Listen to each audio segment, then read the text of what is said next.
Jack to lift up your vehicle. Use 22mm socket for lug nut and remove U tires. Remove caliper bolts. Use 14mm socket.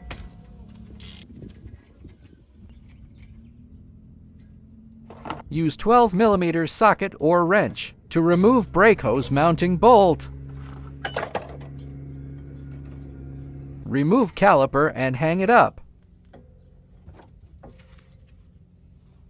Now, remove caliper bracket bolts. Use breaker bar with 19mm socket.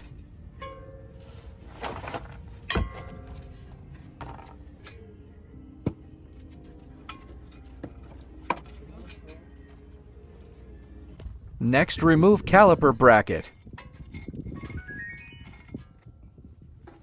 Spray penetrating fluid and remove brake rotor screw.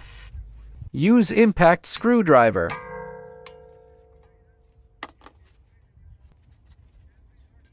Remove old brake rotor. And now install new brake rotor. Return brake rotor screw and use impact screwdriver to tighten screw. Remove old brake pad from caliper bracket and clean caliper bracket using brake cleaner. Check caliper pin bolt if not stacked up. Then, install brake retainer before installing it back. Put a little bit of anti-seize into all bolts before bolt into hub.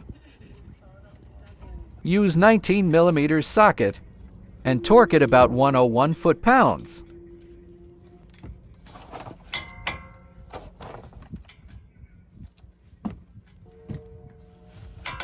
Put a little bit of anti-seize on the end of all new brake pad and install it into caliper bracket. Compress brake caliper piston using piston compressor tool or what's shown on video. A compressed brake caliper piston.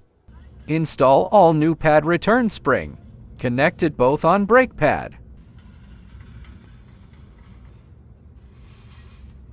Install brake caliper while holding brake pad. Install all to caliper bolt or flange bolts. Use 14mm socket and torque it about 35 foot-pounds. Push caliper back and forth if caliper pin bolt are not stacked up. Return 12mm brake hose mounting bolt and torque it about 15 foot-pounds. Return your tire. Use 22mm socket and torque it about 95 foot-pounds. Thanks for watching.